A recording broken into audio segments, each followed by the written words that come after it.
Un saludo cordial a todos. Somos estudiantes de la Universidad Tecnológica del Perú de la carrera de Derecho, perteneciendo al curso de Derecho Tributario. El día de hoy les presentaremos el tema Los derechos de los administrados en materia tributaria. Mi nombre es Adriana Bravo y voy a hablar sobre el capítulo 1, Marco General del Derecho Tributario. Empecemos con el concepto y la finalidad del derecho tributario. El derecho tributario es una rama autónoma del derecho público que tiene como finalidad regular los tributos, impuestos, tasas y contribuciones, y con ello las relaciones jurídicas que se generan entre el Estado y los contribuyentes. Según Martín Cueral, constituye el ordenamiento jurídico que regula el establecimiento y la aplicación de los tributos, formando parte del derecho financiero, y cuyo núcleo es el tributo como obligación pecuniaria ex lege.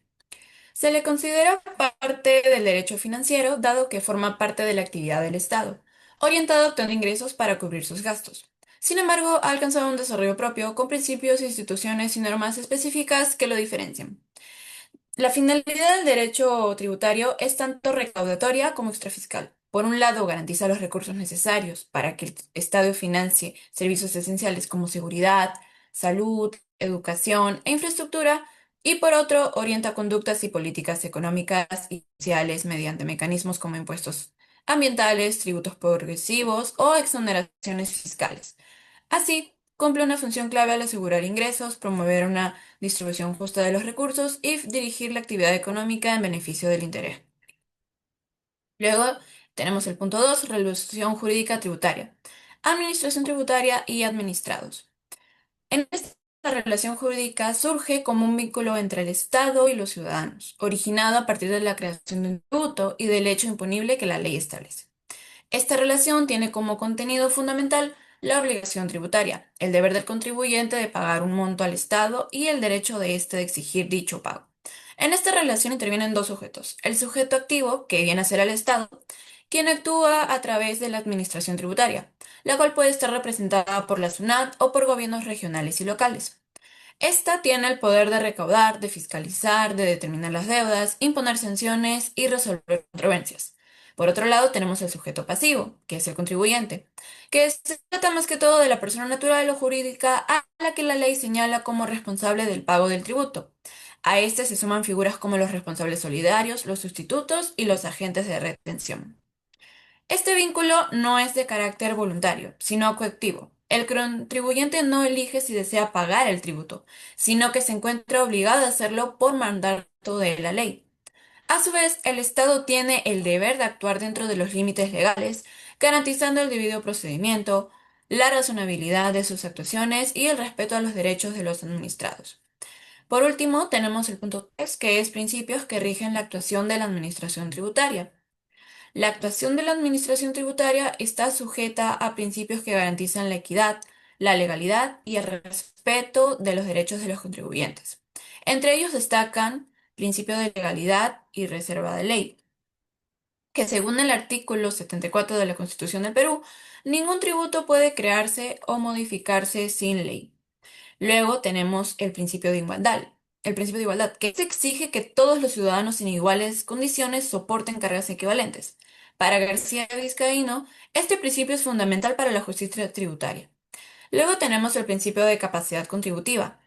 Cada contribuyente debe tributar según su verdadera situación económica. En Villegas indica que este principio refleja el deber de solidaridad en una sociedad democrática. Luego tenemos el principio de no confiscatoriedad. Los tributos no deben ser excesivos ni anular el derecho de propiedad del contribuyente. Luego tenemos el principio de proporcionalidad y razonabilidad, que este exige más que todo que las medidas de la administración deben ser adecuadas, justas y sin cargas innecesarias para los contribuyentes. Luego tenemos el principio de seguridad jurídica, que más que todo establece que los contribuyentes deben tener certeza y estabilidad respecto a las normas tributarias y su aplicación. Y por último tenemos el principio de buena fe y transparencia, que establece que la administración debe actuar con lealtad, confianza y sin abusos hacia los contribuyentes. Le doy paso a mi compañero. Mi nombre es María Fernanda de Unijón y daré paso al capítulo 2, que serían los actos administrativos en materia tributaria. Empezando con la naturaleza jurídica de los actos administrativos, estos actos en materia tributaria son expresiones de voluntad de la administración pública, que son dictadas dentro del marco de sus competencias, con un propósito de poder producir efectos jurídicos directos sobre los contribuyentes. Estos se caracterizan por dos. Son unilaterales, que emanan únicamente de la autoridad administrativa sin necesidad de un acuerdo previo con el administrado, y también son obligatorios, ya que estos están revestidos de presunción de legalidad y ejecutoriedad. Es decir, que estos presumen válidos y deben cumplirse de inmediato, incluso si el contribuyente los considera justos. Solo piden fuerza cuando una instancia superior o judicial los deja sin efecto. Luego tenemos desde que una perspectiva jurídica, estos actos materializan la potestad tributaria del Estado, que no es otra cosa que el poder que tiene el Estado para exigir tributos y asegurar su recaudación. A través de ellos se crean, modifican o extinguen situaciones jurídicas concretas vinculadas con la obligación tributaria. Paso a la siguiente diapositiva, por favor. Ejemplos. Son resoluciones de determinación de deuda tributaria, que estos se fijan cuando el contribuyente debe. Luego están las resoluciones de sanción, que estas imponen multas u otras consecuencias. Luego tenemos los actos de fiscalización, que estos documentan los hallazgos de una verificación. Esos actos deben estar siempre enmarcados en los principios de legalidad, razonabilidad, proporcionalidad, ya que debido al procedimiento. Estos principios garantizan que la administración actúe dentro de la ley con unos criterios de justicia respetando los derechos fundamentales de los contribuyentes. Siguiente diapositiva. Los efectos de los derechos y obligaciones de los administrados. Como primero tenemos los actos administrativos tributarios impactan directamente en la esfera jurídica y económica de los contribuyentes. Luego generan obligaciones como el pago de tributos determinados por la administración, el pago de intereses moratorios en caso de incumplimiento, el incumplimiento de sanciones por infracciones, pero estos también pueden otorgar derechos tales como la devolución de pagos indebidos o en exceso, el exceso a beneficios, incentivos o regímenes tributarios especiales. Luego tenemos como número 3, la regla general es que estos actos deben cumplirse de una manera inmediata, ya que la administración parte de la presunción de que son válidos. Sin embargo, la ley reconoce al administrado la posibilidad de poder interponer recursos impugnatorios, tales como la reclamación, la apelación ante instancias superiores, a las acciones judiciales, que eso se dan cuando se vulneran los derechos constitucionales. Estos mecanismos son de expresión del derecho a la defensa y al debido procedimiento. Y en consecuencia, los actos administrativos no solo obligan económicamente, sino que también ponen en juego la relación entre el poder del Estado y los derechos de los ciudadanos. Lo ideal sería mantener un equilibrio, ya que por un lado el contribuyente debe cumplir con su deber de sostener el Estado mediante el pago de los tributos, y por otro lado la administración debe garantizar la protección de derechos fundamentales y evitar lo que es abusos de poder. Por último, hablaré acerca del control y fiscalización tributaria, ya que el control y la fiscalización son herramientas básicas de la administración tributaria, que estos son para asegurar que los contribuyentes cumplan con sus obligaciones fiscales. Tiene tres objetivos principales, que es verificar que los contribuyentes declaren y paguen correctamente sus tributos, luego detectar incumplimientos, irregularidades o conductas de evasión, y por último garantizar que el Estado recaude los recursos necesarios para financiar servicios públicos y políticas sociales. Las modalidades de fiscalización serían revisión de declaraciones juradas para poder comprobar la veracidad de lo declarado, auditorías contables y financieras que profundizan en la documentación del contribuyente, luego cruces de información con otras entidades, bancos, aduanas o registros, y las visitas de inspección o verificación in situ. Para que esos actos puedan ser legítimos, deben cumplir con unos principios básicos, que sería la legalidad y la tipicidad, donde la administración solamente puede hacer lo que la ley permite, y el debido procedimiento, ya que el contribuyente debe tener la oportunidad de poder defenderse, presentar pruebas y sus descargos. Para que estos actos puedan ser legítimos, deben cumplir con unos principios básicos, que es la legalidad y tipicidad ya antes mencionada, y el control tributario tiene un doble carácter, que es coercitivo y preventivo y educativo. Coercitivo porque es cuando sanciona incumplimientos y existe el pago de tributos e intereses, y preventivo y educativo ya que cuando éste fomenta a los contribuyentes una cultura de cumplimiento voluntario basada en la confianza en un sistema justo y equitativo. La eficacia de la fiscalización no depende únicamente de la capacidad sancionadora de la administración, sino también de la credibilidad del sistema tributario. Si los contribuyentes perciben que las reglas son claras y justas, estarán más dispuestos a cumplir su necesidad de precisión coercitiva. Ahora le doy paso a mi compañera. Bien, quien les habla es Fabiana Antonella Carranieri y yo desarrollaré el capítulo 3, Derechos de los administrados en materia tributaria. Empezando por el reconocimiento legal, en primer lugar es importante señalar que el artículo 92 del Código Tributario peruano reconoce expresamente los derechos de los deudores tributarios frente a la administración. De esta manera, dicho reconocimiento cumple un doble propósito. Por un lado, proteger al administrado frente a los posibles abusos de poder y por otro, garantizar la seguridad jurídica, asegurando que la SUNAT actúe conforme al marco legal. Asimismo, ese reconocimiento legal constituye un desarrollo directo del principio de legalidad y del derecho constitucional al debido procedimiento administrativo. En consecuencia, se establece un equilibrio entre las potestas tributarias del Estado y las garantías mínimas de los contribuyentes. Siguiendo con la clasificación de los derechos, tenemos como primer derecho a los derechos de trato y respeto. En cuanto a los derechos de trato y respeto, los contribuyentes tienen derecho a recibir un trato digno y respetuoso por parte de los funcionarios de la SUNAT. En ese sentido, este derecho no solo es de carácter formal, sino que también implica la prohibición de cualquier conducta discriminatoria o abusiva. Del mismo modo, el respeto al contribuyente fortalece la legitimidad de la administración y responde al principio de buena fe administrativa. Por ejemplo, cuando un contribuyente realiza un trámite presencial, el personal debe orientarlo con cortesía, incluso si éste se encuentra en falta. Derechos de información y orientación. Por otra parte, la SUNAT debe garantizar al contribuyente acceso a la información relevante y orientación adecuada respecto al cumplimiento de sus obligaciones. En efecto, este derecho abarca conocer el estado de sus trámites, acceder a copias de documentos presentados y obtener orientación técnica. En consecuencia, estos derechos aseguran la transparencia administrativa, previenen errores en las declaraciones y permiten que el contribuyente ejerza una defensa adecuada en los procedimientos de fiscalización. Así, por ejemplo, un administrado puede solicitar información sobre los plazos de un reclamo tributario o acceder a la constancia de fraccionamientos de deuda. Derechos vinculados a los procedimientos tributarios. Asimismo, el administrado tiene derecho a interponer recursos impugnatorios como son los reclamos, apelaciones, demandas contenciosas administrativas, etc. Ratificar o sustituir declaraciones juradas o interponer quejas por omisión o demora en las resoluciones de procedimientos. En consecuencia, estos mecanismos permiten que el contribuyente se defienda de actos que considere ilegales o arbitrarios, siempre dentro del marco del debido procedimiento. A la vez, el acceso a la justicia tributaria asegura que la administración no sea juez y parte, pues existen instancias como el Tribunal Fiscal y el Poder Judicial que revisan las controversias.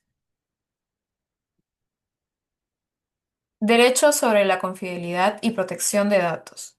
De igual manera, la información entregada por los contribuyentes goza de reserva tributaria. El artículo 85 del Código Tributario lo menciona. En este marco, la SUNAT está obligada a cuestionar los datos financieros y custodiarlos comerciales y también personales, y solo puede ser revelados en los casos expresamente previos por ley, por ejemplo, cooperación judicial o convenios internacionales. Así, este derecho protege la intimidad económica y evita el uso indebido de información sensible. Además, su reconocimiento se vincula con el derecho fundamental a la protección de datos personales reconocido a nivel constitucional. Derechos frente a deudas tributarias. Finalmente, el Código Tributario prevé mecanismos que permiten al contribuyente manejar sus obligaciones económicas de manera justa y flexible. Entre ellos destacan aplazamiento y fraccionamiento de deudas, presentado en el artículo 36, lo cual permite diferir el pago o dividirlo en cuotas para no afectar la solvencia económica del contribuyente. Prescripción, artículo 92. mediante la cual el contribuyente puede solicitar que no se le exijan deudas cuando ha vencido el plazo legal para cobrarlas. Devolución de pagos indebidos o en exceso, que reconoce el derecho del contribuyente a recuperar montos pagos sin justificación. Además de este derecho, también exige herederos y causahabitantes. En este modo, estos mecanismos evitan que el contribuyente se vea afectado por cobros arbitrarios, promoviendo un equilibrio frente a la potestad recaudadora del Estado y la protección de la economía del administrado. Le doy el pase a mi compañero para que continúe con la exposición. Bien, por esta parte, Oscar Cordero Jó, el capítulo 4 que vienen a ser los medios de defensa y los recursos del administrado. Bien, tenemos al modo de reclamo y apelación en el procedimiento contencioso tributario, el cual el reclamo es presentado en primera instancia, que es el primer paso para impugnar un acto administrativo. Por ejemplo, una resolución de determinación, una orden de pago o una resolución de multa. Esta viene a presentarse ante la misma entidad que emitió el acto, por ejemplo, la SUNAT. El plazo. Generalmente tenemos 20 días hábiles siguientes a la notificación del acto. En el caso de órdenes de pago, es el plazo de 7 días hábiles si se cumplen ciertos presupuestos, los cuales están establecidos en el artículo 117 del Código Tributario. La apelación. Esta viene a ser en segunda instancia y se presenta si es que el resultado del reclamo es desfavorable. Es dirigido al Tribunal Fiscal, un órgano especializado y autónomo del Ministerio de Economía y Finanzas.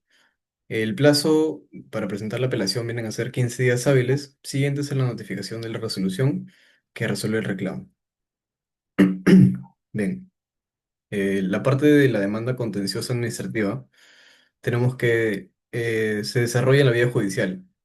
Esta se activa cuando el Tribunal Fiscal resuelve la apelación de manera desfavorable al contribuyente, lo cual va a permitir que el caso se eleve a la vía judicial. Esta se presenta ante la Corte Superior y busca anular o modificar la resolución del Tribunal Fiscal. Y es la última instancia para resolver la controversia, garantizando el derecho a la tutela jurisdiccional efectiva. Importante, tenemos que este proceso no suspende la cobranza coactiva, salvo que se otorgue una medida cautelar. Queja y otros mecanismos.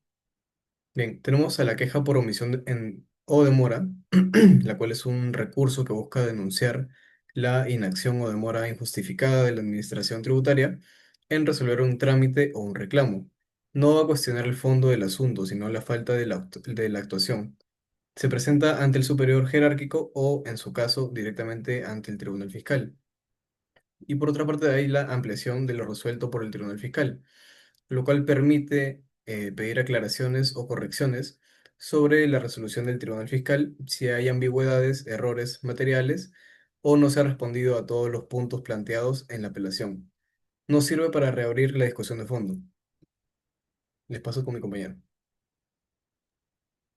Muchas gracias. Mi nombre es Estefanía Ramos Valdivieso, prosiguiendo con el capítulo 5, con título Retos y perspectivas del ejercicio de los derechos de los administrados.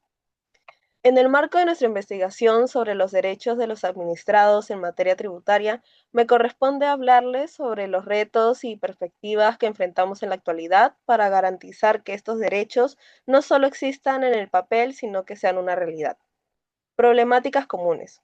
Uno de los principales problemas en el acceso efectivo a los derechos, a menudo los contribuyentes, especialmente los pequeños empresarios o personas naturales, se enfrentan a un lenguaje legal complejo y a procedimientos burocráticos que dificultan entender sus derechos. Esto crea una asimetría de información, donde la administración tributaria tiene un conocimiento y poder mucho mayor que los ciudadanos. Otra barrera importante es la falta de información clara y accesible. Muchos no saben que tienen derecho a solicitar aplazamientos, a la devolución de pagos indebidos o a reclamar por un acto administrativo. Y esto lo intentan, los procesos pueden ser lentos y poco transparentes.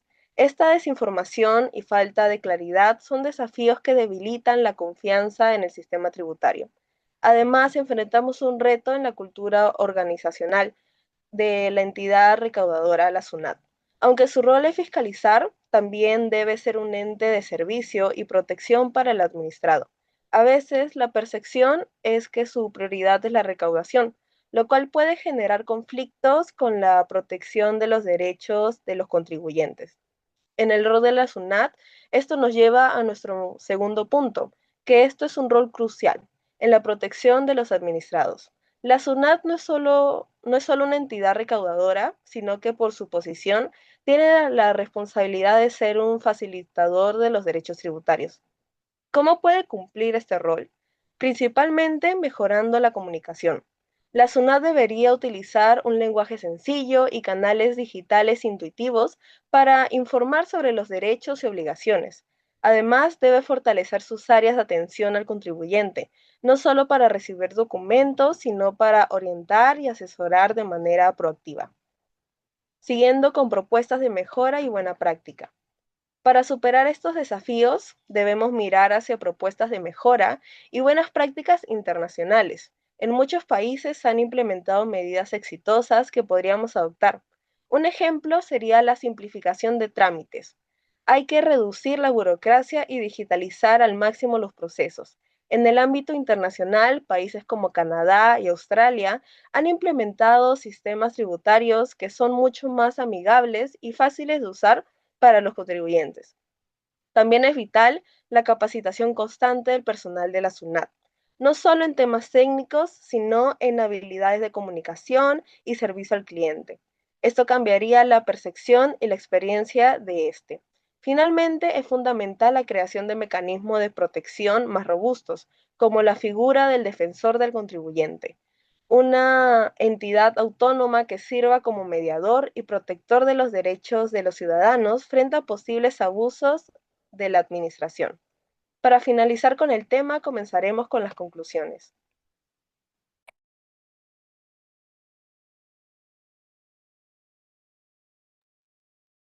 Ok.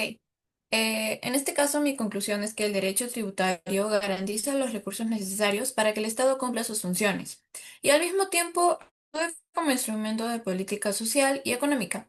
La relación jurídico-tributaria establece un vínculo obligatorio entre la administración y los contribuyentes, mientras que los principios constitucionales y generales aseguran que este poder se ejerza con justicia, proporcionalidad y respeto a los derechos de los administrados. Mi reflexión es que más allá de su carácter técnico, el derecho tributario representa un compromiso social, pues a través de los tributos se materializa la solidaridad ciudadana y la búsqueda de una sociedad más equitativa. Cumplir con las obligaciones fiscales significa también aportar al bienestar común y fortalecer el pacto social sobre el que se construye el Estado de Derecho.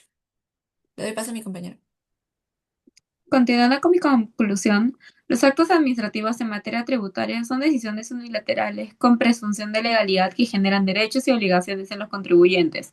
Su eficacia depende del control y la fiscalización, pero también del respeto a los derechos de los administrados, lo que eso garantiza la legitimidad del sistema y el equilibrio entre la potestad recaudatoria del Estado y el deber ciudadano de contribuir. Mi reflexión final sería de que el sistema tributario se sostiene no solo en la coerción, sino también en la confianza y la legitimidad frente a la ciudadanía. Su eficacia también requiere un ejercicio equilibrado de las facultades administrativas basadas en justicia, transparencia y respeto a los contribuyentes. Le doy paso a mi compañera. Continuando con las conclusiones, es importante mencionar que el Código Tributario, en su artículo 92, reconoce y garantiza los derechos de los administrados en materia tributaria, estableciendo un equilibrio entre las potestades del Estado y la protección de los contribuyentes. Estos derechos incluyen un trato digno y respetuoso, acceso a información y orientación, garantías en los procedimientos tributarios, confidencialidad de datos y mecanismos para una gestión justa de las deudas. En conjunto, fortalecen la transferencia, la seguridad jurídica y la confianza en los administrados. Mi reflexión es que el respeto y la garantía de estos derechos no solo protegen al contribuyente, sino que consolidan una relación más justa y equilibrada entre ciudadanía y Estado. Una administración que respeta y orienta fortalece la legitimidad de su función recaudadora y promueve una cultura tributaria más responsable. Le doy el pase a mi compañero. Bien, como conclusión tengo que el derecho tributario no solo exige el pago de impuestos, sino que también establece un marco de derechos para los contribuyentes, y el Estado con el ciudadano se relacionan bajo principios de respeto mutuo. Y en caso de desacuerdo existen mecanismos legales como el reclamo y la apelación para poderse defender de la administración tributaria.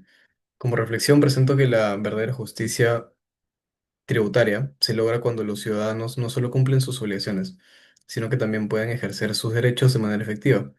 Esto genera confianza en el sistema y asegura que los impuestos se recauden de forma transparente y equitativa, beneficiando a toda la sociedad. ¿Qué le pasa con mi compañera? En conclusión, se puede decir que el camino para un sistema tributario justo y equitativo no solo depende de una buena recaudación, sino también del respeto y la protección de los derechos de los administrados. Al abordar estas problemáticas, fortalecer el rol de la SUNAT y adoptar buenas prácticas internacionales, podemos construir una relación más transparente y de confianza entre el Estado y los ciudadanos. Muchas gracias.